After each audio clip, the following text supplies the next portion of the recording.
the team. For the team? Oh, well.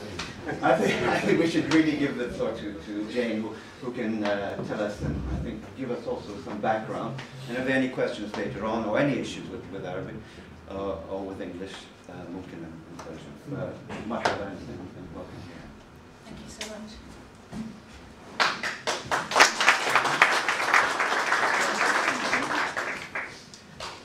Thank you, Said Rasha, for this very kind introduction. Thank you very much, Humanitarian Dialogue Foundation, for inviting me here. And thank you particularly Ahmed Tijali for making this possible. I never thought I would be addressing an Iraqi audience in London, so this is fantastic. Thank you. I think, if you don't mind, I'm going to throw this chair away and stand up so I can wave my arms around.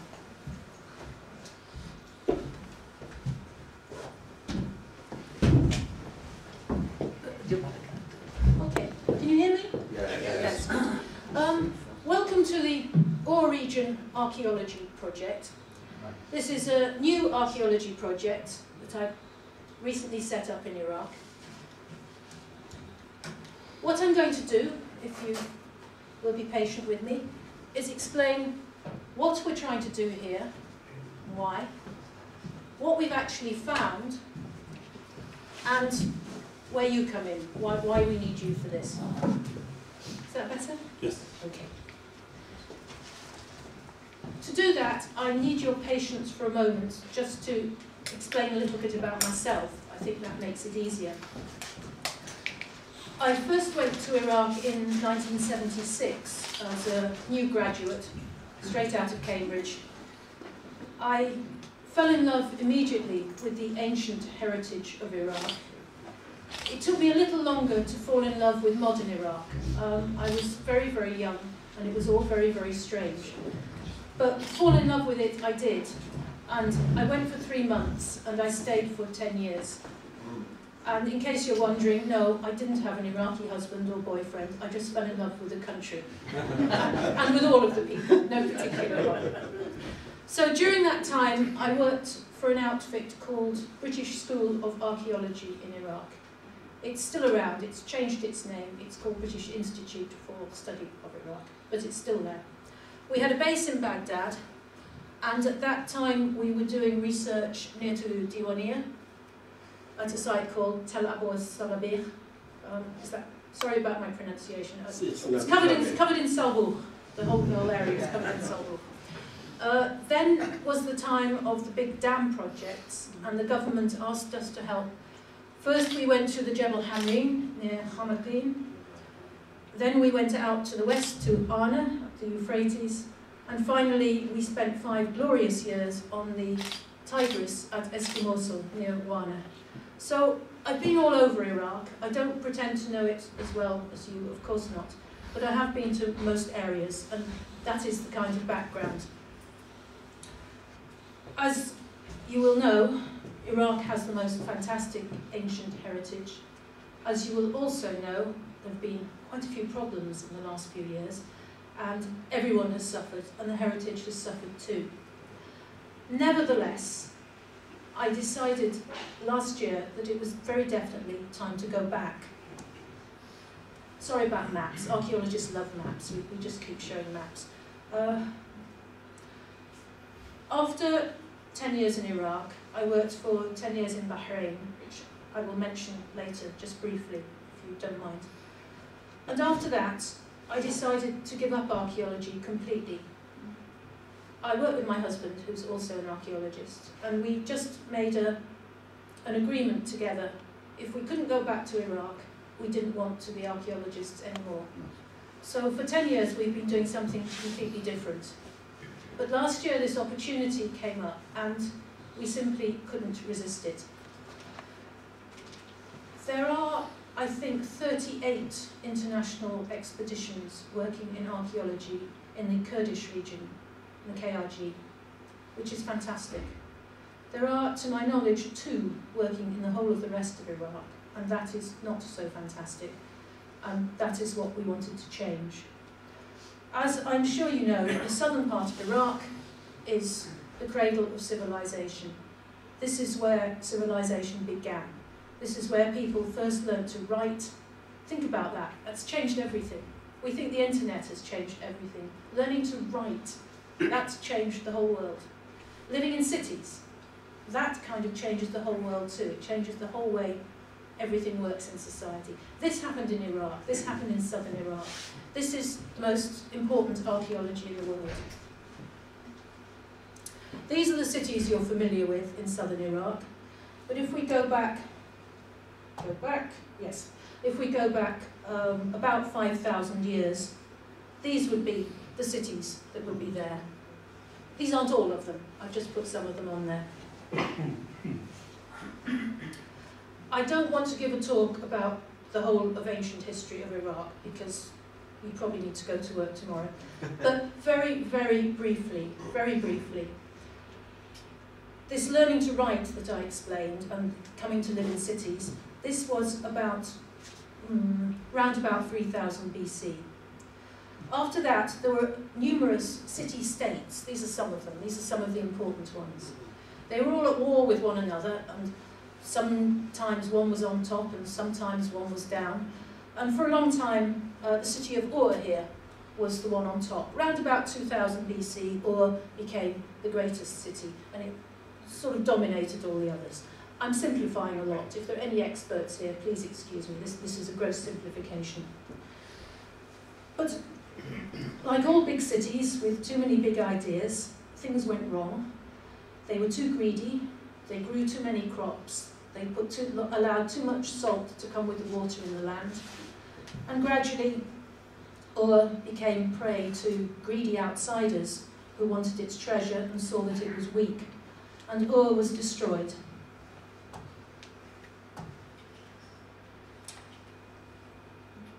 These people lived not just as urban people, but they had enormous agricultural potential.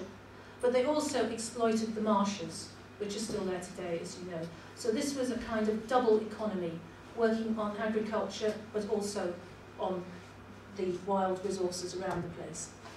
And moving forward quickly, about 1,000 years, southern Iraq pulled itself back together after this disaster, as Iraq always does. Please, there is hope for the future. This is what happens. Every disaster, Iraqis come through it somehow. I don't know how, but they do. The successors to this great Sumerian empire were the Babylonians. They were different from the Sumerians. It wasn't a sudden invasion, it's a complex picture. But the Babylonians were a Semitic people. They spoke a language called Akkadian. Sumerian is not related to anything, but Akkadian, which succeeded it, is related to Arabic and to Hebrew and to Aramaic. So after that, from about 1900 BC, for the next 1,000 years, the story of southern Iraq is the story of Babylon. Babylon became the principal city and it dominated all the others. So that's the history of, that's 2,000 years of Iraqi history in a small nutshell, if you would excuse me, because that's the background to what I'm going to try and explain. Oh. Now, Ur in the south, which I've just shown you, was a little bit like Basra today. The Gulf was further north. So Ur was the great port city. Another city very close by was the great city of Eridu. This was excavated in the 1940s by one of the greatest archaeologists of all time, my personal hero, Professor Fuad Safar, one of the first great Iraqi archaeologists, one of the first to get a PhD in Chicago, come home. He worked with a Brit called Seton Lloyd, they were great friends. And they excavated at Eridu. They found a great Sumerian temple, and underneath that another Sumerian temple, and underneath that another one. I'm sorry, I don't remember quite how many there were. There were a lot. Right at the very bottom, and you see the depth here, they found the very lowest. And this one dates to about 5000 BC. So Fuad and his team proved that occupation of this southern part of Iraq is very, very ancient indeed, that Iraqi people have been there for a very long time. It's not a sudden invasion of some sort. The south of Iraq, as you know, is very poor in natural resources. In fact, all this civilization was actually built on mud, dates, human ingenuity. Those are about the only natural resources in southern Iraq. That's how it happened. The reason we chose this area, the area of Ur and Eridu, oh, you can still go to Eridu, by the way. I took my team there. I'm going to talk about what they did soon. I took them there. It was the only day off they got in the entire expedition, because there's nowhere really much to go at the moment. And they were absolutely astounded at all the things lying around. This one here, Adrian, none of them had been in Iraq before. He wrote to me afterwards saying, "I'm really angry with you. You've inspired in me a new enthusiasm for my profession, and I thought I was going to be able to retire." He's coming back this year. They were absolutely astounded. Take any archaeologist to Iraq and they think they're in heaven. They don't care about the heat or the sandflies or the security or anything. Show them the archaeology and they're as happy as these people. They just couldn't believe what they saw. The other big city in this region is Ur itself. Now, the reason we have chosen to dig near to Ur, not at Ur, but near to Ur, are two reasons really. Nothing significant has been done in this very important area since Fuad Safar in the 1940s. This is partly because of Imam Ali Air Base, which you see there. I took a photograph and I didn't get arrested. That would never have happened before. There we go, Imam Ali Air Base. This is the great stage tower, the great ziggurat, the great temple, the part of the great temple at Ur. And all you see, this is all a city. We don't know how big Ur was, but it was enormous. Now, nobody, as I said, had done any work there, mainly because you weren't allowed to go there. I lived in Iraq 10 years, and I only went there once. And my husband has never been to Ur, and never been to Ur at all. So it was crying out for some modern research to be done in that area. And the second reason is a practical one. Not every part of Iraq is safe. And the State Board for Antiquities and Heritage like their friends to be safe, and they needed us to work in a place they were happy about. So it was a no-brainer. We were happy to work there, and they were happy for us to work there. So we chose the Ur area. I'm going to pause just for a moment to show you a couple of things from Ur. This is Sir Leonard Woolley. He excavated Ur in the 1920s and 30s. This is his deputy, Sir Max Mallowan, and that's Max's wife, who was the novelist Agatha Christie, and she wrote some of her books at Ur and about Ur. Sir Leonard was an interesting character in many ways. He was possibly the first real scientific archaeologist. He knew that if you excavate carefully and record carefully, you gain a lot more information. Up until then, it was mostly just digging to find pretty things.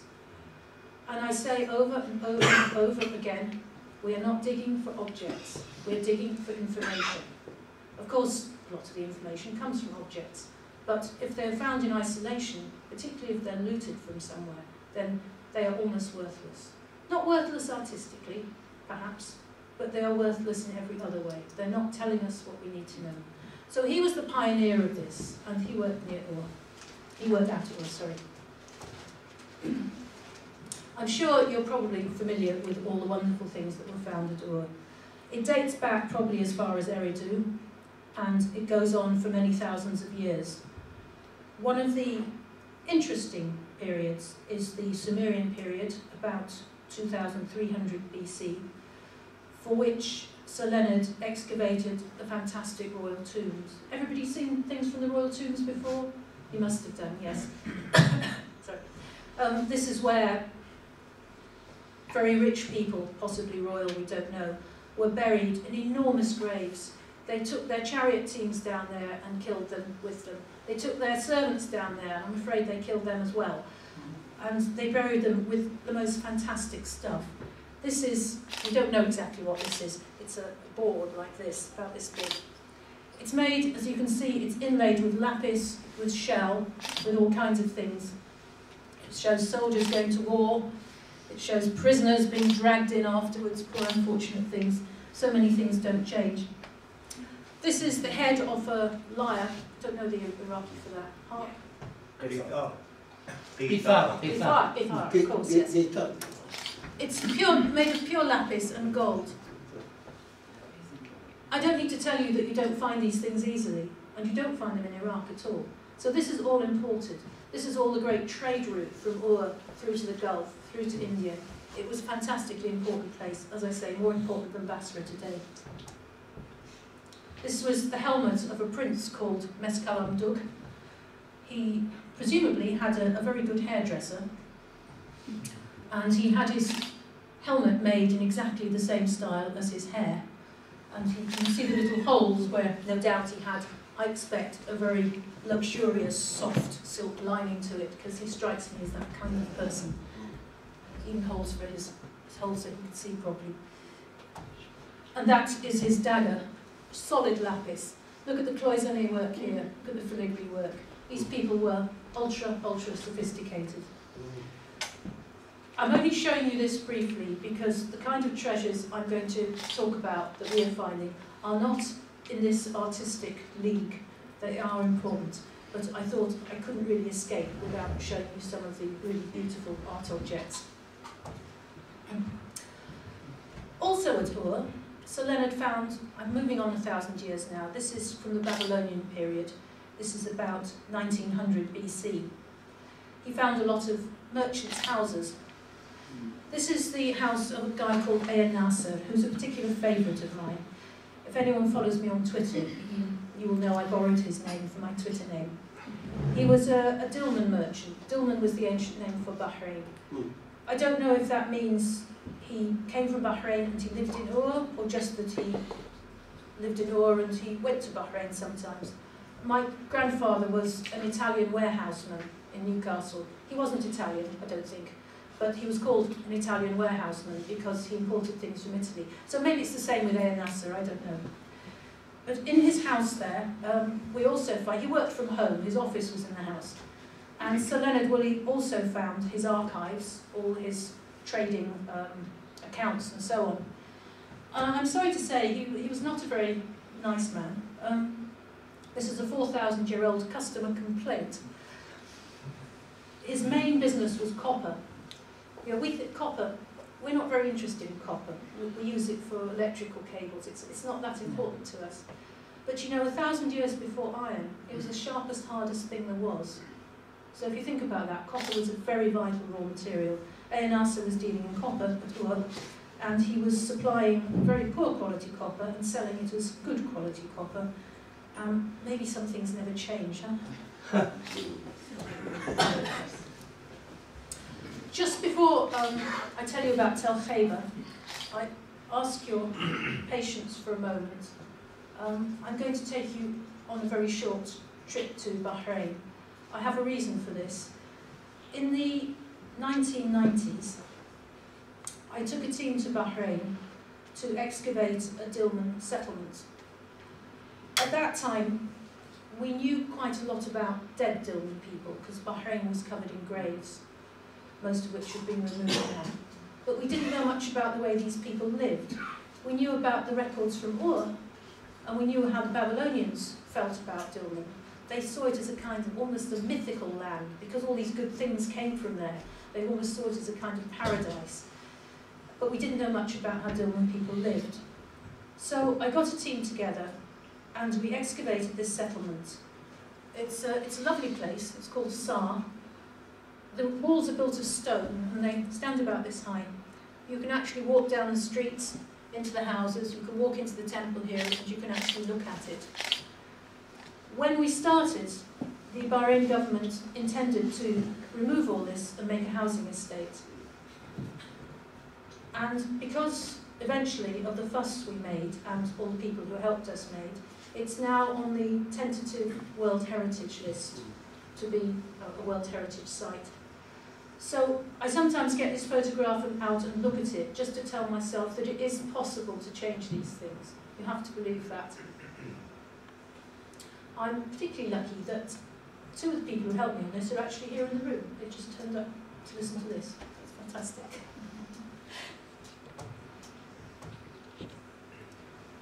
The other point about the excavations in Bahrain was that we did this in a completely new way. We didn't do it as a small research project with a small research grant. We actually raised the money from business with a lot of help from our volunteers and so on and so forth. So archaeology isn't expensive, but it can't be done without any money at all. And if you just use a small research grant to make a small hole, that's all you'll ever have.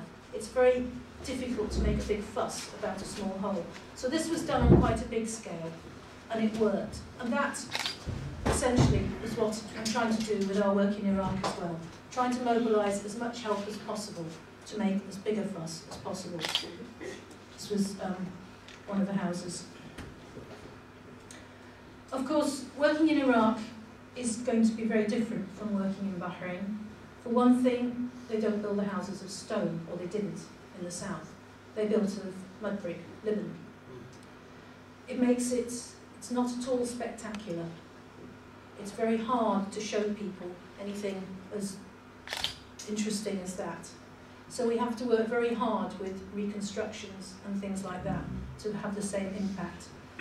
And because of the conditions in Iraq, we won't be having hundreds of school children who will tell their parents. We won't be having hundreds of people coming at the weekend to look round. It's a very different ball game. It's a much bigger challenge. However, that's probably enough by way of introduction. Let me tell you about the project we are doing. I told you we wanted to work in the region of Ura, near to Nassiriya, because it was safe and because very little work had been done. There was some work done in the 1960s. An American professor, well, he wasn't a professor then, he was very young, but he did a survey of this area. He mapped all the sites. Survey is terribly important in archaeology. You need to visit the sites and look at the potsherds. And from the style of the potsherds lying on the surface, you get some idea of what the date is. It's not completely accurate, but if you find, say, Sumerian Babylonian, you know you've got somewhere Sumerian and Babylonian. If you find Islamic sherds, you know you've got later periods. If you find Islamic and Sumerian, you know that, well, there's some Sumerian somewhere, but it might be under lots of meters of later deposit. So looking at the potsherds is important.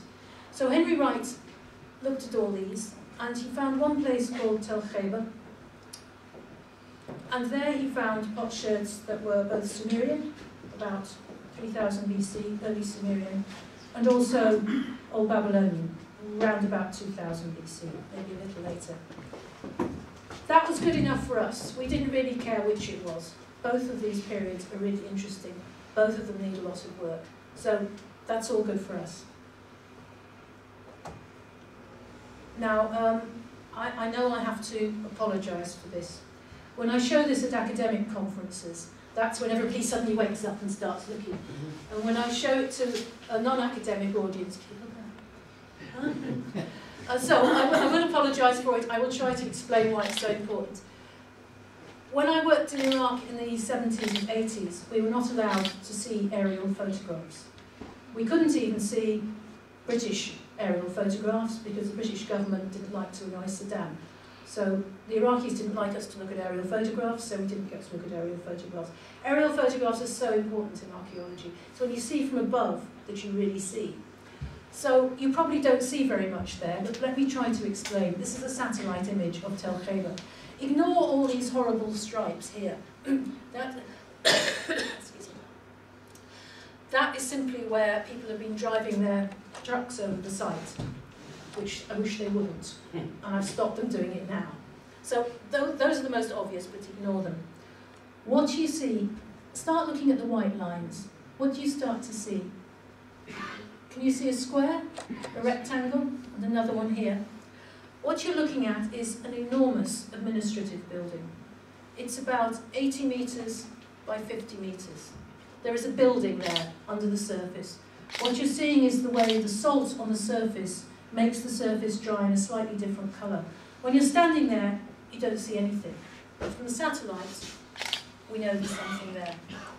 So that's another reason we chose Tel Khaybar, because we knew there had to be something there. Whether we could find it or not, it's a completely different matter, but at least we knew it was there. And so we went to Iraq to take a look. For this, I have to thank Dr. Ahmed Chalabi, who was a friend of a friend, and when it was explained to him we needed to come to Iraq to look at a site, he organised that for us. I haven't seen him since, but I'm grateful to him. There we are at Tel Khaybar. This is Atiyah Hashim, who's the Sheikh of the Al-Ghizi tribe. Al-Ghizi? Yes. He was happy to have us there, and he promised to look after us, and that was probably the most single important thing that happened. This is Abdulhamid Hamdani, who is studying in the States for a PhD. He's head of antiquities for the Iqar region. And that's his very shy deputy, Salim Khalaf, who always disappears out of photographs, and some of Ahmed Chalabi's personal bodyguard who followed us around. This was my first time I've been back to Iraq in 25 years. I'm sure all of you have had similar experiences, so it's perhaps not very interesting. But you know what a shock it is, just how much has changed. Some things for the better, and some things not. But one of the interesting things was everywhere I went, people wanted to interview me or have me talk to camera. That would never have happened before. Someone mentioned the word siyasa, and I used to disappear quickly before I got into some kind of trouble. Everything is much more open. I didn't know the word for politics. It's a word I learned in 2012 when I went back. So, I summarise. We found our site, and we got permission to excavate it. None of this was as easy as I just made it sound. The next thing I needed was a university. I explained that I gave up archaeology, and I didn't have an academic affiliation to a university anymore. And I felt I needed that, because although nothing much has happened in Iraq in archaeology in 25 years, things have happened elsewhere. And I didn't want to go back to Iraq to try and bring the techniques of the 1980s, or even the 1990s. Iraq deserves better than that. I wanted the very latest techniques, and I wanted the real cutting edge of archaeology. So I went to two well-known universities who said, well, nice idea, but you know, we've got a nice site near Sulaymaniyah, and it's really pretty there, and no, thank you. And then I went to the University of Manchester, where the head of archaeology is Professor Stuart Campbell here. He was a young graduate student when I last worked with him in Eski Mosul in the 1980s. And he had just two questions. He said, when can we start? And will you accept an honorary fellowship? So the rest just followed from there. So the University of Manchester is with us, and they're right behind us, and we've got all the things we should have from a university. We've even got Stuart, and he's quite useful too, as I'll show you. We also had to raise some money, and I knew this wasn't going to be easy, but it was even more difficult than I had imagined. In Bahrain, we had plenty of contacts, there were plenty of people who understood about archaeology, plenty of generous people who were happy to help. I didn't find this the case with people working in Iraq, unfortunately.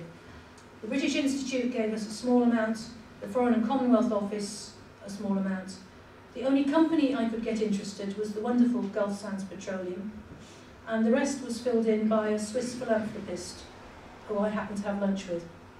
He paid the rest. We hang by this the whole time. One or two companies have helped us with other things, lending us engineering and things like that, travel, tickets at cost, things like that. They've been very good to us also. And even a few individuals just came out and helped, just sent money a little bit. So there we are.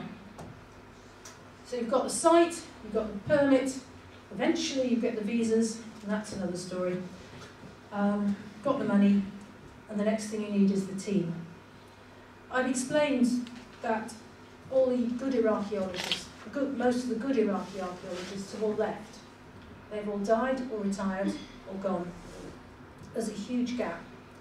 There are plenty of young ones, and they're very, very, very keen. They're very energetic, they're very talented, and I'm not saying this because you're Iraqi. I was overwhelmed by what I found there. What they are lacking is somebody to help them use this. I was able to take 6 international archaeologists, and we were given 4 Iraqis to work with. In the old days, we used to be given 2 government representatives who were there to help us and keep an eye on us. Yep, they kept an eye on us all right. Some of them were lovely people, some of them were slightly less lovely. This time round, we had 4, 3 of whom were completely new to archaeology. So I've got 6 Brits, very experienced, but no experience in Iraq. 4 Iraqis, very experienced in Iraq, but not much archaeology. It was quite trying. And then we had, as you do have, a fantastic stroke of luck. This is Ali Khanim. His job is, he's just called head of war. I tease him, I say, you have the best job in the world, I want your job. He was assigned to us, actually I think he assigned himself to us to help us. And I've never seen a man with so much energy. Again, when I was in Iraq before, I had there were a lot of Iraqis that I liked a lot. I wouldn't have said energy was one of the major, what you want to say, positives about the people I worked with. In fact, most of the people I worked with were damn lazy. You said I could say what I like, okay? They had no reason to be anything else. In all the troubles of the last few years, Iraqis are not so lazy anymore. I'm not saying they were all lazy. Maybe it's just the ones who were working with me. But I've never seen so much energy. Ali didn't just work with us for 8 hours on site every day. He then went off after work to do all the logistical work, and that's, as you know, is a nightmare. Trying to get oil, trying for the generator, trying to get naphtha, trying to get water, trying to get the internet restored, all these things. Ali did all of that as well. And we couldn't have had a better helper. He was fantastic.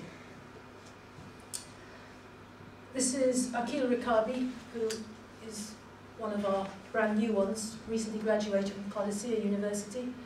I don't think he thought he was going to be given a shovel, but to his credit, he got on with it. This is Khani, the driver. This is another thing that was new to me. Back in the 70s and 80s, the driver used to sit down and wait till he had to drive. Khani got a shovel and joined in. So this is a change I have found, and it gives me great hope for the future.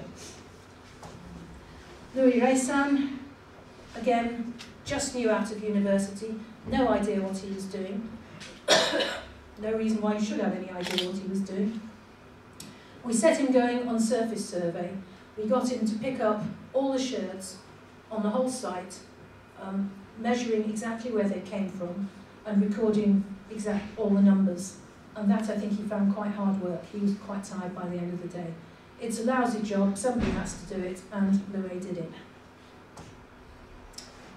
Our little house at Ur. We were accommodated inside the perimeter fence of Ur because that suited everybody, it was safe.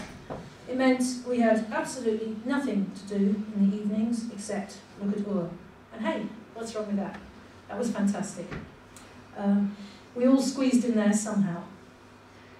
This year I've persuaded the Foreign and Colonial Office, who have been very helpful, to give us some of their old housing units. They've given us 4 containers, you know, like lorry containers, but with a hole cut in so you can get inside, and we're going to be living in those. We've parked them, I think, on the other side. There's a piece like on the other side. So we'll be living in containers this year. So there we go. We were all ready to go. And we got all the way to Tel Khaybar, and guess what? Somebody had taken the bridge.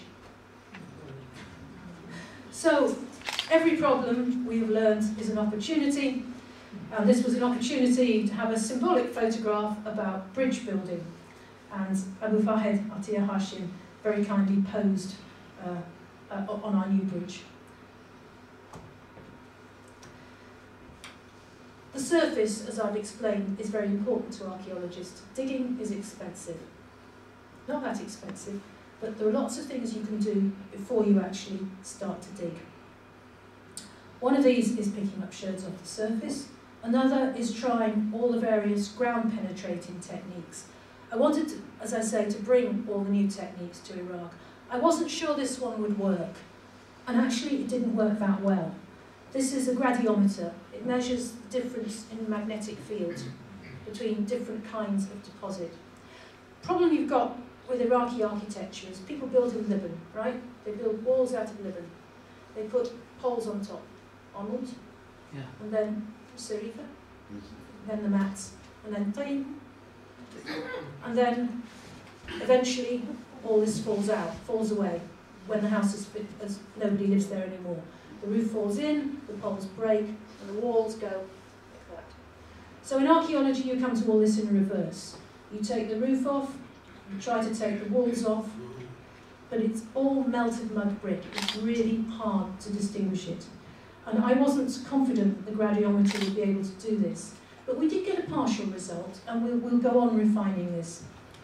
Our security people got terribly bored, so we wrote them in, literally. We got them playing with the string and setting out the grid for us, until eventually they found that so boring, they decided it was better just to go to sleep. And at that point, they left us alone. They were very good, they were wonderfully professional, but because they were bored, they just kept walking all over the site. And feet, they're not as bad as tyres and pickups, but feet are not good. This year I bought a lot of red tape, the sort you get in movies where it says crime scene, do not cross. Yeah, I bought a lot of this, so they're not going to be doing so much walking this time. They can lie down and go to sleep. That is Tel Khaybar. It's about 3 hectares altogether. It's not very impressive. I'm sorry about this, but it isn't. This is not Bahrain. There are no stone buildings, and you would hardly know it was there. But underneath that is a whole old Babylonian settlement. You can just see some of the walls that we saw from the satellite there. There it is. All waiting to be done. So we started. We usually work, the way archaeology works in places like this is you try to work for about 3 months a year in the field. People say, why don't you work all year? Well, if I had 4 times as much money, possibly I would. But to be honest, 3 months, you bite off enough in 3 months to chew for the rest of the year. If you're going to look at the results carefully, analyse them, publish them above all. Because if you don't make it known to everybody, you're wasting your time. This isn't a private enterprise. This is for everybody. Everybody needs to know about this, and that takes time. So it's a 3-month field operation. So there we started. You go all the way to Iraq and you find another Newcastle supporter. Yeah. He didn't know it was a Newcastle shirt. I didn't know the Iraqi for Northern Rock. So there we are. We have our very experienced archaeologist, Face Later here. She has never had to work with people who don't understand what she says. And we have a lot of workmen who are very keen, but they don't know what they're doing. The combination, I won't admit to it being chaos, I'm not admitting to that, but it was pretty close to it for the first few days. It was quite nerve-wracking. Certainly archaeologists who are used to things happening slowly, suddenly finding themselves in charge of 10 men with very big shovels. And I said, you need, the first word we used to learn in the 70s and 80s was Marku. That's the first word you needed in Iraq. Everything was Marku. For an archaeologist, the first one you learn is Oga, Oga. But it did settle down and it worked out. We didn't have any major accidents. Excuse me for this one as well. This is not an interesting photograph. This is just people having breakfast. But again, this is the one I get out and look at when I need to get some enthusiasm. This would never have happened in the 70s and 80s. We would never have sat down to breakfast together. The Iraqis would have been afraid to be seen near the foreigners in case somebody thought they were associating with the spies. And now, they probably still think we're spies, I don't know, but they're too polite to say so. So there we all sit down to breakfast. And this is a modern lavif, by the way, not built out of reeds like Thor Heyerdahl's, but it's actually built out of rebar and part of a tent. But it works. Now, back to my satellite photograph. We have a lot of big walls here, and we have big walls here. What we decided to do was see if we could find this one. We only had 6 weeks by this time because of the tremendous delays getting visa and funding. So we were working as hard and fast as we possibly could. We thought we'd have a look here, and we thought we'd have a look at this bit here. And this, sorry, I should have pointed a bit on the east, on the, for you, right-hand side. And we had a very nerve-wracking week while I wondered whether that building was really there. Maybe it was only that deep, and it had disappeared a long time ago. Maybe it was 5 metres under, and we would never get at it. I didn't know. Finally, towards the end of the first week, there it is. It was there. First, we thought we'd found an enormous wall, but actually, this is a corridor with a little side room off it. The walls, you can just see the shadow there maybe, the walls go around like this. And what's happened is, the walls have become so eroded that they're actually standing lower than the floor. The floor is standing above the walls, which didn't make life any easier. I've explained about mud brick and how difficult it is to find. None of my team had ever worked with mud brick before. Can anyone see bricks in that? Can anyone see little squares? Yes. Right, could you come and dig next season, please? Anyone who can see bricks, you can be on my team. It was very nerve-wracking. I was afraid we were going to destroy things without knowing it. But we got there. The other thing that was really worrying me was, is the site going to be disturbed? We knew it hadn't been looted. We knew that there hadn't been robbers there in huge numbers, because you can see where they've been digging. That doesn't mean it's not disturbed, because quite often sites are disturbed in antiquity. People used to bury their dead under the floors of their houses. Of course, very inconsiderate of them, destroying things for future archaeologists by digging through the levels underneath. This can happen. Tel Abu Salarikh was like that. Very, very hard to work. But we were fortunate, there was very little disturbance, only the occasional infant burial. This is a baby, poor little mite, buried in a jar. An unfortunate but very common occurrence, unfortunately still a common occurrence today, not being buried in a pot but dying in infancy. It shouldn't happen, but it still does. But I'm afraid they're very, very common on all archaeological sites. Most children didn't make their 5th birthday. This one died soon after he or she was born, and he or she was buried in this pot. Interesting for us was the style of the pot, because from the rim of the pot we knew that this was somewhere around 1800 BC. So that means that everything underneath is older. We have a date. The baby, unfortunately for us, is useless because it's newborn. We can't even tell you if it's male or female. It hasn't had time to eat anything, or soul, so we can't tell you anything about nutrition. All we can do is reverently box the bones up and quietly put them away somewhere. But interestingly, when I put this on Facebook, on the website, the whole world seemed to relate to this photograph. I suppose it's a personal tragedy we all relate to. And this is the one photograph that has gone completely viral. People possibly aren't interested in our old Babylonian excavations, but this seemed to pose interest. The other problem, the other big worry, was how bad was the salt. All of southern Iraq is extremely salty. The ground's so salty, you can see it's like snow. And if you go out in the wind and you lick your lips, you can taste salt. It's that bad. You'll know this if you come from the south. This destroys things very badly. To our relief, the salination wasn't too bad. Yes, you can see this it's a little Babylonian bottle, about this big. It's got a very nasty crack, but it doesn't matter. All the information we need is there. It will never look beautiful in a museum case, but everything we need is there. All the information we need is there. So that was, the headaches were disappearing one by one as the weeks wore on. And finally, that is our best guess. Sorry if you don't like plans. Archaeologists love plans. We can't resist it. Building plans. This is our best guess of what this building is going to look like when we get a better look at it. It's got rows and rows of little rooms going round the main part. And here it looks like the same again. That's the place I showed you, which had the corridor with the room off it. So it's a massive administrative building of some kind.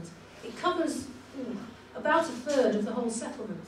So almost a third of this settlement, this village or town, was covered by this massive building. Was it somebody's palace? Was it some kind of customs house guarding the canals on the way down to Ur or Eridu? Not sure.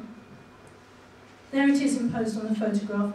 It's not exactly accurate because satellite photographs offset slightly, so it's not a perfect match. But at least, thank God, it's there. The building's there and we are going to be able to discover it. Just keep that plan in your mind for a moment. This is the temple at Umma, one of the big Sumerian cities that was on the first map I showed you. This has been extremely badly looted by robbers. You see all these robber holes? They've been digging with JCBs. This was partly excavated by an Iraqi colleague of mine, Nawala Mutawalla, who's at the University of Baghdad. And you can see this she knows is a temple because she found writing in there. And you can see that it's much the same kind of plan. It's got a big courtyard or ziggurat, a smaller one, and these corridor rooms going around. So it could be what we're looking at is a big old Babylonian temple, as big as the ones at Ur. If it is a temple, it's just not just a story about religion. I came here determined not to mention religion if I could avoid it. But in those days, the temples dominated the economy. They were places of huge administrative capability. Temples owned land. They sent ships out trading. Temples owned slaves. They even owned prostitutes. They had weaving shops. They had pottery workshops. They were huge complexes of economic activity. And we think that round about this time, round about 1900 BC, that things were changing. They weren't in the grip of the state in quite the same way. There was a lot of private enterprise starting up. So this is a fantastically interesting part of Iraqi history to be looking at. I won't labour the parallels with the modern day, I don't need to. Sorry, excuse me. So there is our building. And I said I promised to try and bring cutting-edge techniques to Iraq. This doesn't mean they need to be complicated. There's no use in bringing a very complicated, expensive machine, which the Department of Antiquities can't afford to buy and don't know how to operate. But there are some very simple things you can do. I've told you that aerial photographs are very important. Well, I've spent a lot of my time as an archaeologist trying to get aerial photographs. I've been up some very dangerous scaffolding towers. I've been up in a street lighting machine, on men's street lighting. I've borrowed a helicopter off the Bahrain Defence Force. I've watched somebody else go up in a crane bucket. I've watched the crane bucket fall over and the same person end up in hospital. Now there is a simple, cheap, safe way to do it. There's a 9-metre extending pole. It helps if you've got a tall man, that's my husband, to fix the camera.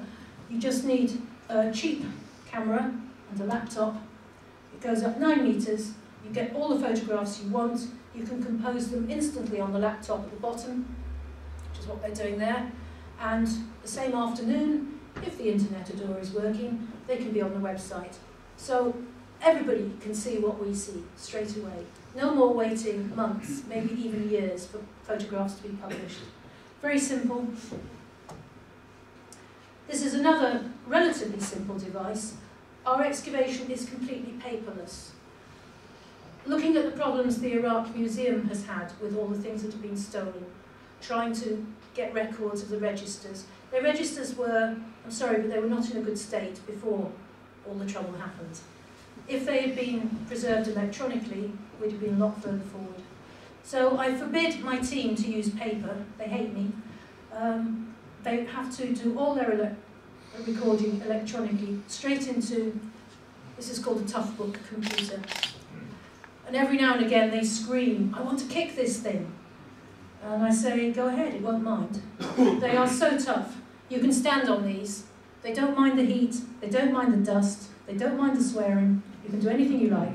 And you can do all the recording. You can draw the plans straight onto there. I draw the objects straight onto there. We photograph things straight onto there. Then everything is available. It all goes into a geographical information system. And next year, inshallah, that will actually migrate to the web. So you'll be able to see everything we see. There's no question of it being somewhere in an academic ivory tower, ever. The photography, oh, this has moved on since the 80s, it really has. Again, you can compose your shot absolutely immediately, and it can go straight onto Twitter if you want. This little object here, that's a plaque. What's the Iraqi for plaque? It's a small moulded plaque. Oh, thank you, that's correct, yes, forgotten. It's made of clay, it's about this big. And when we found that, we knew, well, we were the happiest people. If we'd been allowed to drink, we would have had a celebratory drink. But the cocktail hour is no longer a feature of British excavations abroad, for better or worse. I'm not going to comment. But yes, we celebrated with tea when we found this, because we knew we were in the Old Babylonian period. This is typically Old Babylonian. Can you see him? Yeah. Do you need to put the lights down? Can you see him clearly? Because he's lovely. He's a man, he's got his cloak like this under his nose. He's pulling it up over his nose. He's wearing a hat, a sort of hat, a little bit like Sailor Rashad's, not quite. And if you look carefully, you can see a fringe on his robe. He's a worshipper. He's going into the temple, and that's why he's covering his face out of modesty. He's going to see the god. Now, this is not a great work of art. It's moulded, it's mass-produced. Old Babylonian people seem to carry these things around with them. Religion was sort of starting to go a bit more personal. Everybody seemed to have one of these. They're quite common, but they're beautiful for all that. They're just a little piece of living history. You see these and you suddenly relate to who people were. I said we were worried about the salination and the corrosion. This is an anklet, and I've forgotten the Iraqi for anklet.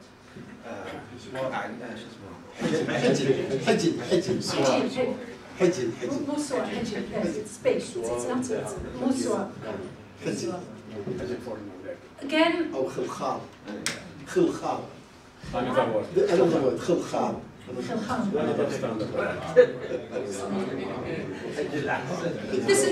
is not a thing of huge value, though the copper would have been valuable. You can see it's suffered from corrosion. It's got some recent breaks here. We need to get a conservator in. I will bring a conservator this year, and we can maybe do something better for it.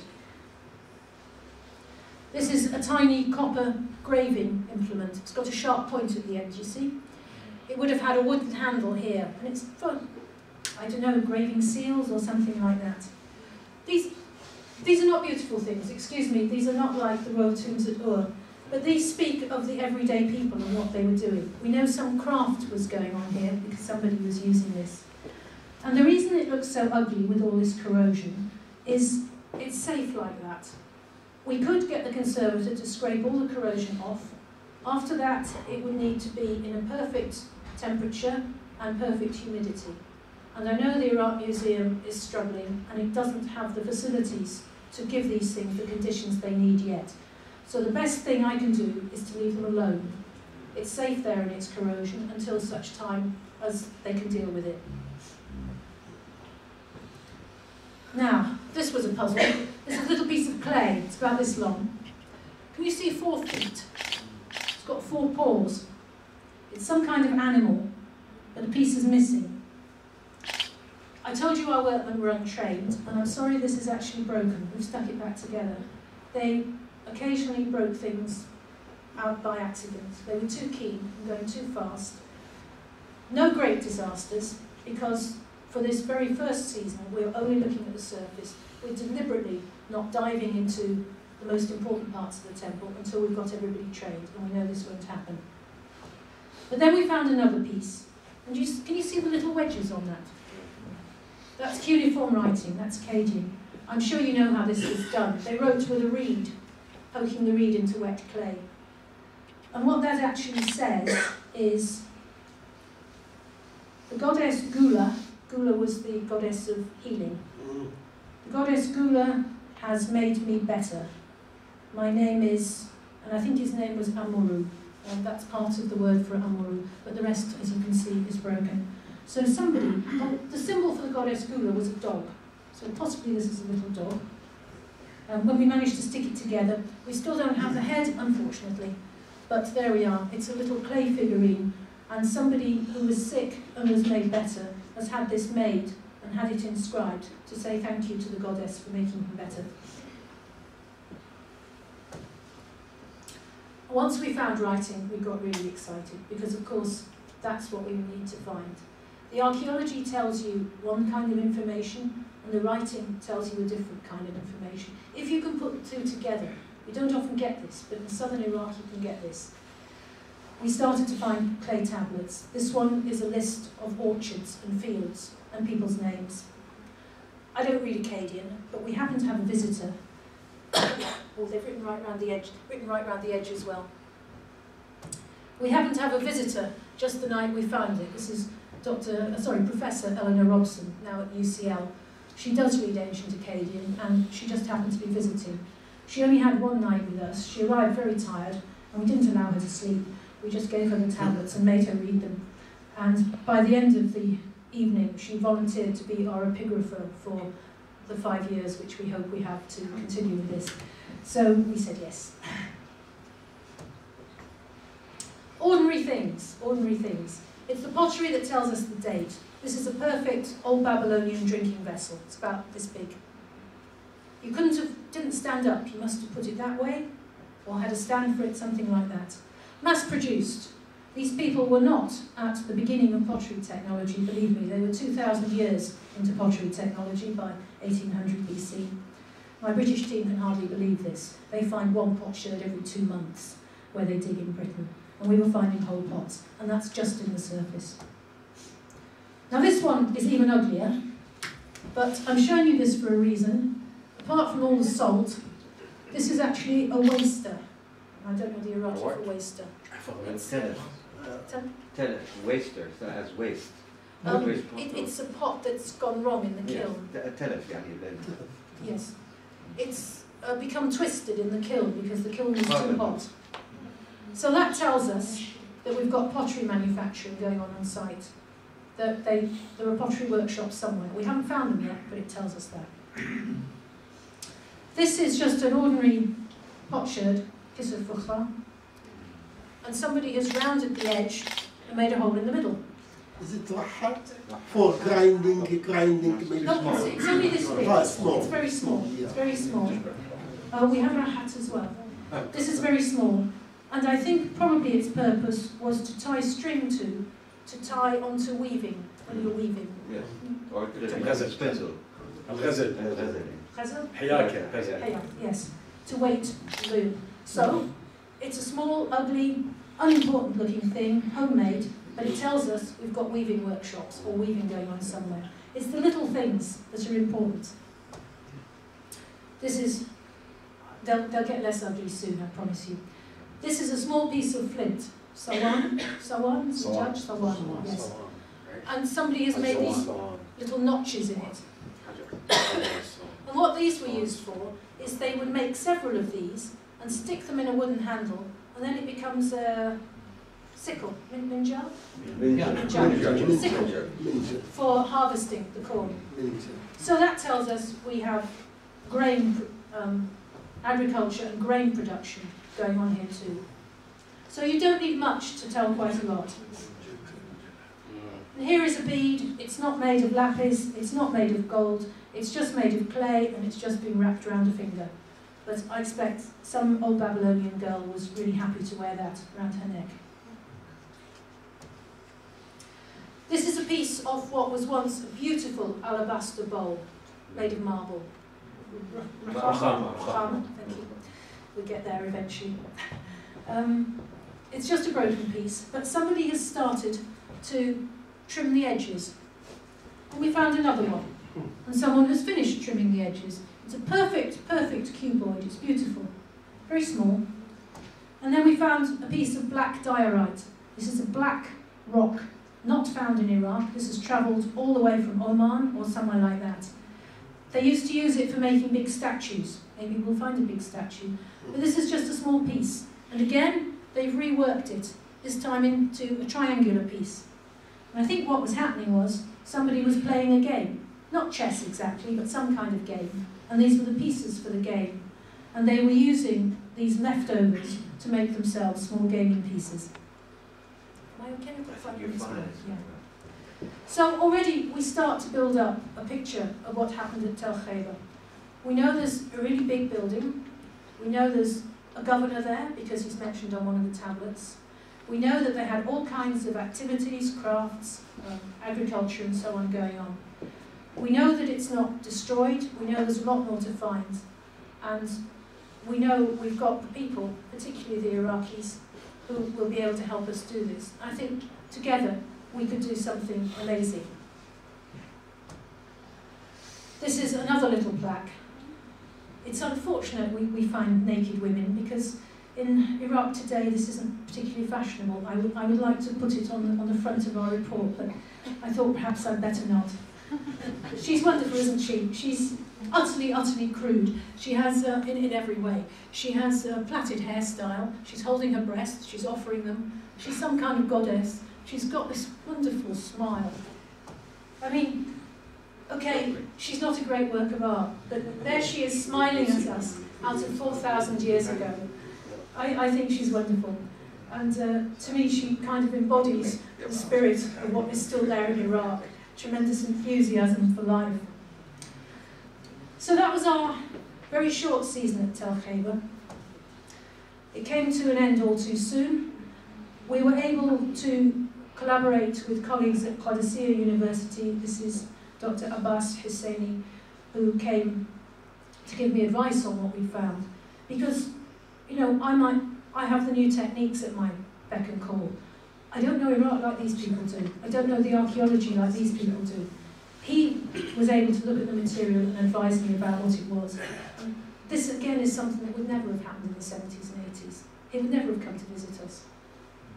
So it all comes to the end, and we pack everything up, and we hand it over to the antiquities authorities. This is Wissal Naim. She's in charge of antiquities in Dhikar, while Abdul Amir is away. Everything is catalogued, everything is handed over. And before anybody asks me, no, we don't bring the antiquities home. They all stay in Iraq. The Antiquities Law of 1932 allowed for a division of antiquities. This was the law Leonard Woolley worked with. This meant that everything unique stayed in Iraq, and other things, if there were duplicates, and you've seen the kinds of things we have, these little pots shells with holes in. There are hundreds, thousands of them. The duplicates were divided in half, and half of them came back to the international country, to Britain or wherever, where they used for teaching, to show people what things were like, and for our own museums, so people come to London and see Iraqi things too. I'm not going to get into a discussion about whether the Elgin marbles should leave the British Museum or anything like that. I'm just telling you what the law was. This law has changed, and now everything stays in Iraq, and that is the only way I would be happy. I really don't want to bring anything home except photographs and possibly small samples for analysis sometime. So that is how it all winds up. So we finished. We are going back, inshallah, on the 3rd of January. This time it'll be the full 3 months. This time I've got a dozen experts. This time the Iraqis will know a little more. And this time I hope we can really, really work together. The challenges don't go away. Communication is our biggest challenge. When I worked there before, all the educated people I dealt with spoke perfectly good English or German or French. Now they don't.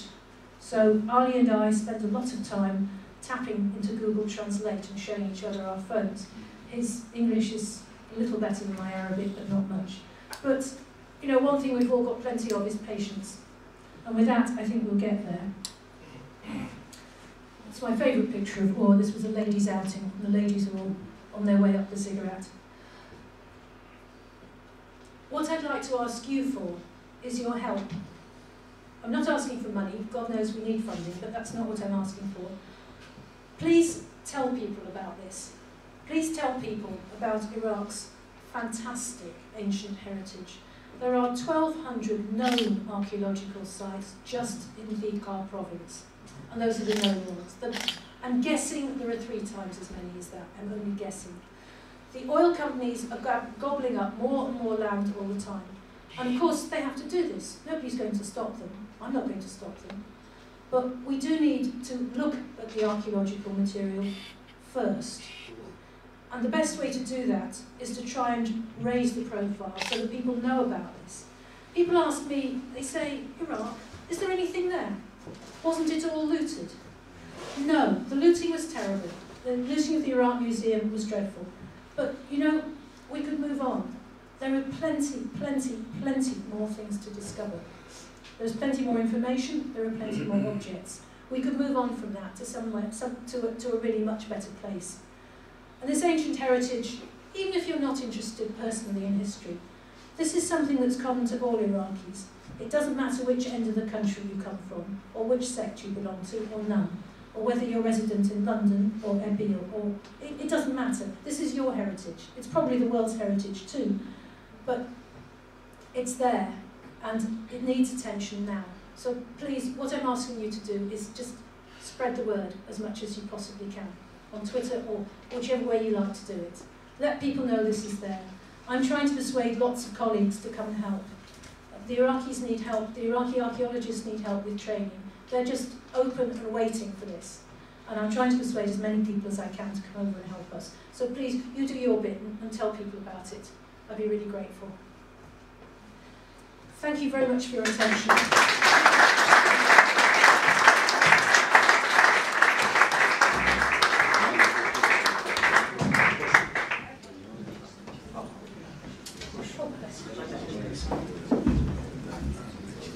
Thank you very much.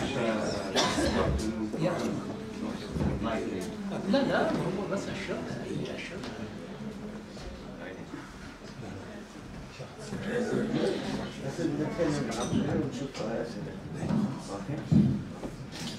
ليش طولنا؟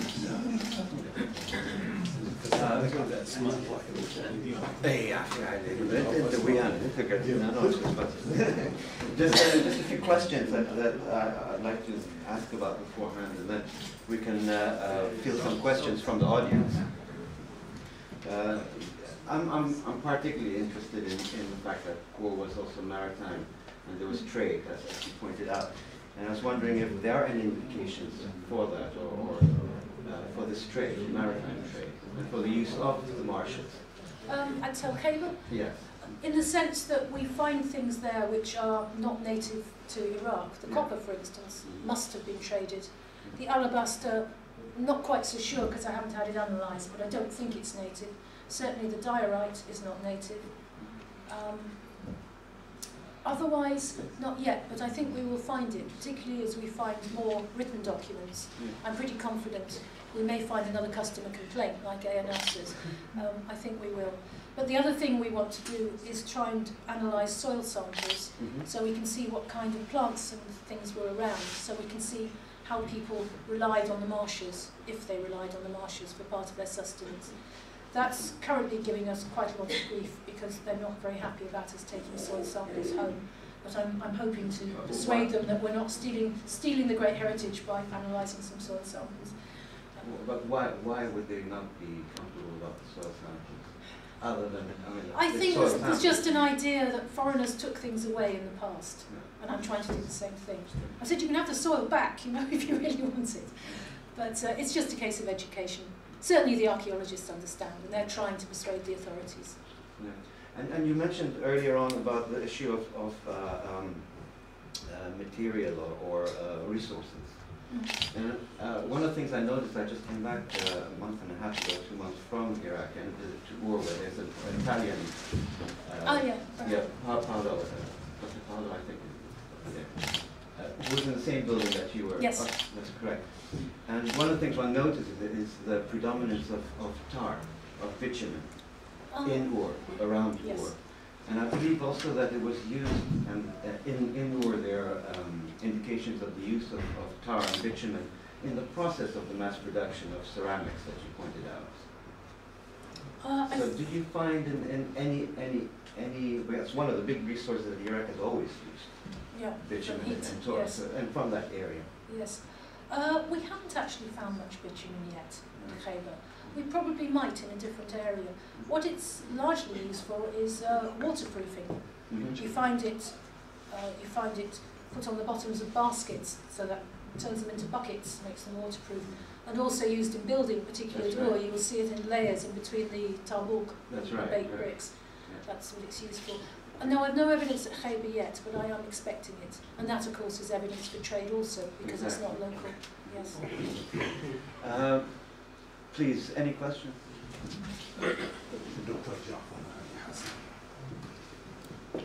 Dr. Jaffa. Yeah. Thank you very much for your interesting and informative talk. I have two brief questions. Yes. One, we read a lot about looting and stealing the artifacts. So how much or what is the scale of this, if you have any idea? One. Second, you mentioned that there haven't been a lot of excavations for a long period. Now, how much that has an effect on the artifacts underneath because of the erosion, because of the salt, because of the underneath water? Thank you. Thank you for these questions. First of all, with regard to the looting, I probably have to disappoint you. I'm afraid I'm really not aware of, I can't tell you exactly how much there's been. This just isn't something I know. I do know that it's a big problem and it worries my Iraqi colleagues a lot, and that it is going on in particular areas. They do their best, but they don't have an army at their command. It means on this side, Khaybar side. At Khaybar? Oh, sorry. No, there's been no looting at Khaybar. None that I've been able to see. Yeah, I didn't ask about Khaybar in general. In general. Yeah. I just know it's a big problem in the Iqar, Yeah. but I'm afraid I don't know the full extent of it. Possibly nobody does. I do know that the poor Iraqi archaeologists are always answering phone calls saying, oh no, Aji, Jai, and hopping in the car and driving off. So it is a huge problem, but I can't quantify it for you. I'm sorry, and the other question The second one. was, sorry, remind me, I'm coming old. Repeat it. There have not been excavations Oh, sorry, for the yes, last period. about the effect on the How much artifacts. effect it has got on... No, well, when things are buried, they're fairly safe, quite honestly. It's when you start bringing them up to the air that you need to be careful. But they say there is water underneath and salt and so There on. is water, yes, Yes. and that isn't good. Has it got any effect on it? Yes, the salination does destroy things. It does. So yes, we could do some more archaeology. It would be a very good idea. Thank you. I had a similar question actually, because you said there is no digging and looting in this area, and you already started. Are you not scared that somebody is gonna, get aware that there is something there and they started? So how did you do any procedure to protect that places that you're gonna start your project with? Very good question. It is a risk. It certainly is. And there's a tension between us wanting to publicise what we're doing and not wanting everybody to know exactly where this place is. I don't think you'll find it from that map, so I'm not too worried. And I'm not worried about you people anyway. Yes, the Department of Antiquities are worried about it. Our best protection is that the Sheikh and his people don't want this place looted. And the road doesn't go anywhere much, so anybody who goes down there will be noted. We are obliged by the permit to employ year-round guards, which we do.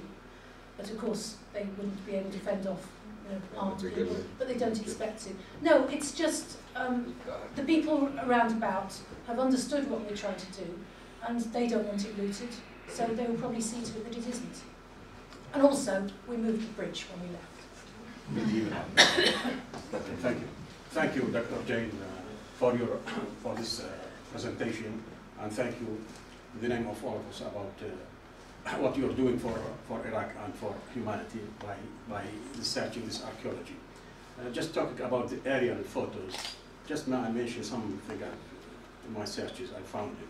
There's an article in the Geographical Journal, the British Geographical Journal, 1929, April. There was a survey for all Iraq by photos. There is 1,900 photos has been taken at that time by the British Air Force at that time. It has been kept in some place, in some drawing in the British Museum. So if you are looking for photos belong to that area, I think it's important. It will be very helpful in your work to have such photos 80 years old and to see the difference between them and now. It is indeed. Old photographs are I can valuable. Email it for you. It's April 29th. There's 1900. There is the Air Force coverage. There's the hunting survey. 1929. Unfortunately, most of the hunting survey has been thrown away. The prints were put in a skip. The negative has been kept because it was in public meeting, and the person who's done the survey, here I am, I'm handing this to the head of the British Museum, and I hope it's been kept in some place safe because it's very important. I tried to contact them, but I prefer to be contacted by an official person or the Iraqi Ministry of Culture to be contacted, not by an individual in London. That's very interesting. Yeah. Thank you. Hi there. Hi there. So we met a while ago at a PC. A couple of questions, really. I'll try and keep them brief. Firstly, how involved are you with students and professors at the University of Fika? That's question one. Question two, the Imam Ali Air Base is being extended. I think probably next year it will have civilian air traffic as well. How will that affect the work of the archaeology, apart from obviously that the perimeter will be bigger and the runway will be bigger?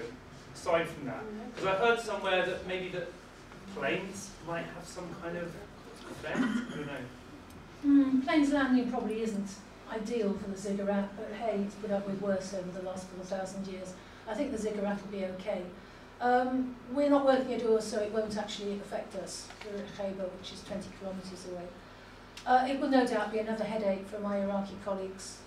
They keep finding new sites, even within the airbase. There are new sites being found all the time, and they simply don't have the resources to map and record them the way they should, or the way they would like to. That's something I would like to help them out with. And the other question? So how involved is the Thika. Thika University doesn't teach archaeology, so we're not actually involved. We are trying. I didn't mention this because I'm not sure if it's going to work yet, but we're trying to set up a formal field school. I hope this season. I applied for a large American grant and haven't heard about it, but if necessary we'll do it somehow without any money. But we offered to take some of their students and run a formal field school while we're digging. That's what they need. They get a lot of theory, and you can take people out and say, you know, this is the machine, this is how you work it, but there is no substitute for being there while the digging's happening. And right, 6 of you come over here and try this, and 6 of you go over there and try. It'll be chaos, but this is what we want to try and do. And we're currently talking to Tadassia. If we can't set it up this spring, then I do hope we'll be able to set it up the following spring. And I'm hoping that's the sort of thing that will attract some CSR funding, because you go to oil companies and they say, no, you're not a hospital and you're not a school, we're not interested. You know, you're not training anybody. Yes, we are. But if we make it a formal training operation, possibly we might be able to get there. And yes, we would like to involve Tadassia and possibly Basra as well, because they've got 40 freshly graduated archaeologists started a couple of weeks ago with no field training. So no, we want to bring them in as much as possible. We're there to do whatever our Iraqi colleagues need. I mean, if they say we need a field school, we'll run a field school if we can. We're there to be useful. Thanks again for a very interesting talk. It's, I think, a groundbreaking after so many years of disappointment. One of the reasons of the disappointment is that how much support are you getting in terms of financial and otherwise from the local government near or and the central government above that? Is there a budget from the Ministry of Culture to support the work that you're doing, especially that all the artifacts you're getting out are going back to Iraq itself? Well, the short answer is no. We actually come under the Ministry of Tourism and Antiquities rather than the Ministry of Culture, which is possibly not optimum because the tourism is geared entirely to pilgrimage, which is, you know, that's fine. I have no problem with that, but it doesn't help us. No, in Bahrain we managed to raise the money ourselves to start with, and about 5 years in we sold the whole idea to the Bahraini government. At that point they started helping us out. I'm hopeful perhaps the Iraqi government will do that, because in a lot of ways it's better that way. That way they feel they've got some control over us, which is probably a good thing for them. And I don't think I can do it just from a Swiss philanthropist. and I certainly can't do it from academic grants. I certainly haven't melted any hearts in the oil industry, unfortunately. I would love to. So I'm hoping that in time it will become a true collaboration financially as well. But until it does, you know, we're not going to give up. We'll just keep going until we get there. Do you think it might be, you know, feasible if the Iraqi intellectuals and the Iraqi diaspora in general start an appeal to support your cause and maybe bring the attention of the Iraqi government and different businesses? We have charities all over the world now donating money to Iraqi orphans. It's an applausible cause, definitely, but that one is equally applausible. It would be wonderful. I don't want to take money from charities that give to orphans and so on.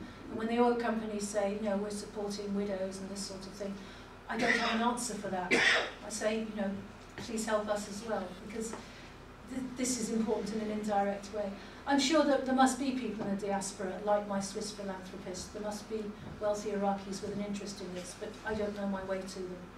It appeared from my visit over there that the local Nasseriya, the city council, was also very interested in antiquities. They are. They're very, sorry, I should have said, they're very supportive in non-financial ways. We couldn't be better supported. I was quite blown away by just how kind people were to us and how appreciative people were. Yeah. شكرا طبعا المسيرة الجميلة. بس أنا تطفلي لسؤالي إذا مو اختصاصها يعني مو قالها معلش تعتذر وتقول أنا مو اختصاص. السؤال الأول إنه هل كانوا يبحثون بالحثريات يعني عفوا أنا راح أتكلم بالعربي حتى لا تكون التعبير. من كانوا يحفرون هل كانت أكو هنالك معادن يعني موجودة في ذلك الوقت يعني اللي لقوها يعني قصدي يعني هي جابت الذهب وجابت الحديد النحاس يعني هاي المعادن هسه بالحفريات اللغت يعني ما موجودة يعني العراق فقط الآن في لا المعادن سوري خليني بس أكمل سؤالي. النقطة الثانية ما عرفت انه هل كانت اكو حيوانات اليفه بذاك الوقت غير الجاموس وغير السمك ان تعيش ويا البشر يعني شو اسمه وهل انه هنالك قسم من الامراض اللي انتفت بعصرنا وهي موجوده كانت في عصر سابق؟ الشيء الاخير كيف كانت العلاقه ما بين إذا قدرت يعني أو إذا اكتشفوا ويعرفون كيف كانت العلاقة ما بين السلطة والشعب؟ هذا خارج النطاق. هذا خارج التغطية. نشوق المسيح يعني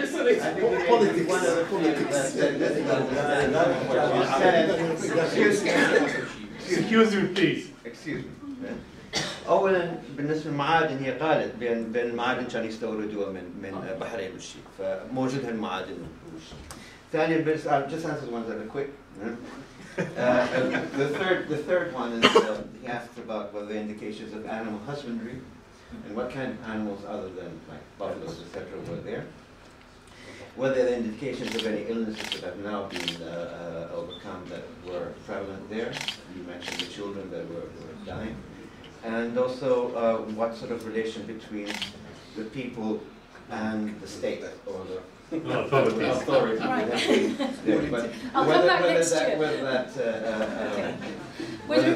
With regard to the animal husbandry, exporting the bones to study is another little problem we have with the authorities at the moment. But I can tell you, sorry, I can try and speak in Arabic. No, in English and I'll just in between. هي عندهم مشاكل أيضا مع قالت بالمحاضرة بين عندهم مشاكل حتى بالتراث من تنقلها للخارج العراق أكو نقد بالنسبة لهالشيء فحتى العظام نفس المشكلة. I can tell you we had sheep and goat, cattle, not jamus. They didn't have jamus this time. ما كان عندهم جاموس. No, they were there in the Akkadian period and then they disappeared. I don't know, but anyway, yes. So I'm not sure about that. Sheep, goat, fish, donkey, not horse, and so on. The relationship between the government Complicated, what should I say? I think I'll have to come back next year and talk about it. Okay. كاتب يلا. كاتب. تفضل. Thanks for the talk. I just wanted to know. Could you stand up, please, or I Voice. see you? I just want to know the level of interest in people outside of the archaeology community in Iraq. Do you notice that there is a lot of appreciation there? Like I said, the general population, people outside of the archaeology community. People we actually come into contact with are very generous with their time and interest. But in general, I'm finding, because of the problems that have been in education, that the young folk aren't learning about this in school the way they used to. And there's actually a whole swathe of ignorance. They never did. So it doesn't get the appreciation there? Not really. You see, the museum, the Iraq Museum is still closed. The Iqar Museum in Nassiriya is closed. They used to have school children around all the time. School children do come to Ur sometimes, but not very many. So the young Iraqis are being shortchanged, in a word. Yeah, please. It's always been the case. Nothing new. تفضل. نشكر الأستاذة طبعا على المحاضرة. Thank you. بس رسالة يعني عفوا أنا أتكلم بالعربي. تفضل. يعني أوجه المقارنة بين البحرين وبين آثار العراق. ما هي أوجه المقارنة؟ هي طبعا مشتغلة في البحرين. واشتغلت فيها العراق يعني. شنو أوجه المقارنة بين آثار هنا وهناك؟ Is there any sort of comparison between the buildings in Bahrain, the archaeology buildings, and in Iraq? Other than the fact that they're different material used. هي قالت بين أحد الفروق بين I'm translating what you said before. You may have caught. أكو فرق بين البحرين كانوا يستعملون الحجر في البناء وفي العراق يستعملون الطين والتبن فهاي أحد الفروق الكبيرة يعني بالنسبة للمعمار. Is there any similarity? Not really. It's very, very different. There's a little similarity in the pottery, just enough to tell us that it's the same date. But no, everything's different. The architecture's different, the material culture is different. They were definitely very different peoples. يعني واضح دكتور زيني بين الفروق كبيرة بين البحرين والعراق يعني بالنسبة للناس والأسلوب البناء. لكن في بعض التقارب بالفخار اللي كانوا يتاجرون بيناتهم. يعني هنا هل كانت البحرين فيها حضارة قديمة؟ أي قديمة جدا. أي how old would the Bahrain building culture have been? Was it the main floruit was really from about 2100 to about 1500, so it's not actually as ancient as the Iraqi. مو بقدم العراق لكن 2500 قبل الميلاد. دكتور زين. تفضل دكتور. At the beginning of your presentation, you showed us a tablet with cuneiform and you said this is a complaint. Yes. Now tell me please, first regarding cuneiform, is it written from left to right or right to left? It's written from left to right. Left to right. Wonderful. Then you can probably tell us why I'm writing from right to left. But the next question is at the time when they presented this complaint, is there really a formal court of law to redress whatever this complaint is? Yes, there were. The greatest Babylonian king, King Hammurabi, as many people will know, proposed this great law code, the great law code of Hammurabi. And for my sins, I was made to read some of it as a student, but I was very, very bad at it. I didn't really learn the language. Yes, there were judges, there were courts, there were court cases, there were trials, there were witnesses, and some of the written materials that are found are actually the results of court cases, all signed by or sealed by the different witnesses. Thank you for your fruitful snapshots, really. Now, my tiny question is that you mentioned that Ur at some time was a port, a seaport. Have you found any tangible factors or traces that shows that, seaport, apart from seashells and, Well, Leonard Woolley did actually find a dock key. I see. He was pretty sure the ship's tied up there. Mm-hmm. But other than that, I don't know what you would find. You're not going to find a boat. Because of course what happened to that key? It's still there. It's still there. And has there been specific excavations to further understanding? I mean, just finding some kind of imprint or remains from what would have been organic? Not since he was working, no. I don't think you'd find... Like they found in Kuwait. It wasn't as old though, was it? I believe it was. Oh. It was very, very ancient. They found imprints. Ah. Imprints as well as tar, bitumen again, with burn. No, to my knowledge, they didn't do a lot of excavation in that area. It's one of the many things that needs doing. Excellent. Well, thank you very much, Dr. Moon. And sorry. Yeah. Thank you, Doctor. It's about Bahrain again. Bahrain, as I know, there is a mass graveyard in there. See, it's contained like maybe 60,000 people buried in there. See, so there is a theory saying that those people not belong to the Bahrain, not Bahrainian. They are from Iraq because Bahrain at that time it's a sacred place. It's like a paradise. And people when they die in Iraq, in Ur or any town, you see, they transfer the body to bury it in there because of that reason. See, those graves is just like Iraqi graves.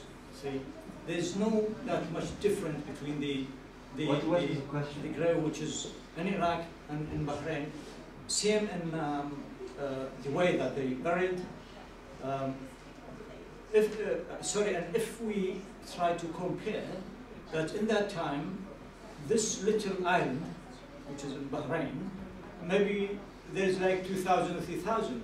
From where those 60,000 graves, bodies buried in those graves coming? Yes, you're quite right. That means there's something between Iraq in that time and Bahrain. It's like a graveyard for the Iraqis. You're quite right. There has been a theory which has been quite popular in the past that all these graves in Bahrain can't possibly be of Bahrainis because there weren't any settlements, so where did they all come from? But actually since then we have found the settlements, and if you do the mathematics, I think somebody, Fleming Hoyland, Dr. Fleming Hoyland, I think has done the mathematics, and there were quite enough Bahrainis to fill all those graves. You don't need to come up with a theory of people coming from outside. In fact, the graves are completely different, and the material culture is completely different from Iraq. I'm not saying Iraqis didn't go there to be buried, but that does not explain why there were so many graves. We don't need this theory. I'm not saying it's wrong, but we don't need it. There were quite enough Bahrainis to be buried there. Yes, it was the Paradise Island. It was a place in Iraqi mythology. Gilgamesh was supposed to have gone there to look for eternal life and so on. Yeah. But no, it's a very different material culture. So this theory isn't current anymore. It's an interesting one. Thank you very much. Thank you.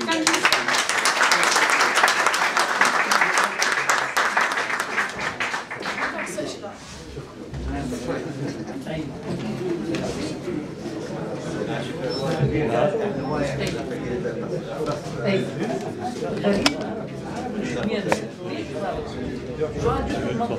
وعلمي